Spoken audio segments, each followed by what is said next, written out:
Hi guys, welcome back to Aishwarya Kumbar YouTube channel. ಎಲ್ಲರೂ ಚೆನ್ನಾಗಿದ್ದೀರಾ ಅಂತ ಭಾವಿಸಿದ್ದೀನಿ.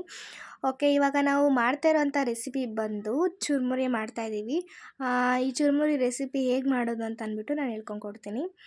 ಫಸ್ಟ್ದಾಗಿ ನೀವು ಒಂದು ಸಣ್ಣ ಈರುಳ್ಳಿನ ಸಣ್ಣದಾಗಿ ಹೆಚ್ಚಿಟ್ಕೊಳ್ಬೇಕು. ಆಮೇಲೆ ಟೊಮೊಟೊನೂ ಕೂಡ ಹಾಗೆ ಹೆಚ್ಚಿಟ್ಕೊಂಡು, ಆಮೇಲೆ ಸೌತೆಕಾಯಿನೂ ಕೂಡ ಸ್ವಲ್ಪ ಸಣ್ಣದಾಗಿ ಹೆಚ್ಚಿಟ್ಕೊಳ್ಬೇಕಾಗತ್ತೆ. ಆಮೇಲೆ ಸ್ವಲ್ಪ ಕ್ಯಾರೆಟನ್ನು ತುರಿದಿಟ್ಕೊಂಡು ನಾವು ಇಲ್ಲಿ ಕಾಂಗ್ರೆಸ್ ಕಡಲೆಬೀಜನ ತಂದಿದ್ವಿ, ಹಾಗಾಗಿ ಅದನ್ನು ಕೂಡ ಆ್ಯಡ್ ಮಾಡಿದ್ದೀವಿ, ಚೆನ್ನಾಗಿರುತ್ತೆ ಅಂಥೇಳಿ. ಇವಾಗ ಇಷ್ಟನ್ನು ಹಾಕಿ ಚೆನ್ನಾಗಿ ಇದು ಮಾಡಬೇಕು.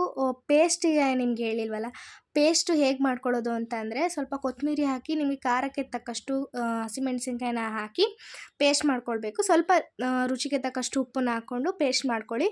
ಆ ಪೇಸ್ಟನ್ನು ಇದಕ್ಕೆ ಆ್ಯಡ್ ಮಾಡಿಕೊಂಡು ಚೆನ್ನಾಗಿ ಮಿಕ್ಸ್ ಮಾಡ್ಕೊಳ್ಳಿ. ಚೆನ್ನಾಗಿ ಮಿಕ್ಸ್ ಮಾಡಿ ನಿಮಗೆ ಉಪ್ಪು ಎಷ್ಟು ಬೇಕೋ ಅಷ್ಟು ಹಾಕ್ಕೊಂಡು ಮಿಕ್ಸ್ ಮಾಡ್ಕೊಳ್ಳಿ. ಇಷ್ಟೇ. ಇದನ್ನು ನೀವು ಸ್ಟೋರೇಜ್ ಕೂಡ ಮಾಡ್ಬೋದು, ಯಾವಾಗ ಬೇಕೋ ಆವಾಗ ನೀವು ಕಲಿಸ್ಕೊಂಡು ಕೂಡ ತಿನ್ಬೋದು. ಇದಾದ ನಂತರ ಪೂರಿನ ಹಾಕ್ಕೊಂಡು ಚೆನ್ನಾಗಿ ಮಿಕ್ಸ್ ಮಾಡಿದ್ರಿ ಅಂದರೆ ಮನೆಯಲ್ಲೇ ಚುರುಮುರಿ ರೆಡಿ ಆಯಿತು. ಈ ರೀತಿ ಸ್ಟೋರೇಜ್ ಮಾಡಿ ಕೂಡ ನೀವು ತಿನ್ಬೋದು, ಚೆನ್ನಾಗಿರುತ್ತೆ.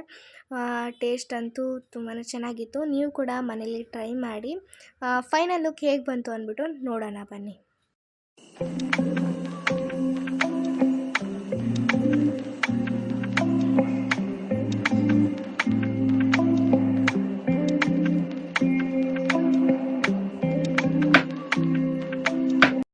ಓಕೆ, ಫೈನಲ್ ಲುಕ್ ಹೀಗೆ ಬಂದಿದೆ.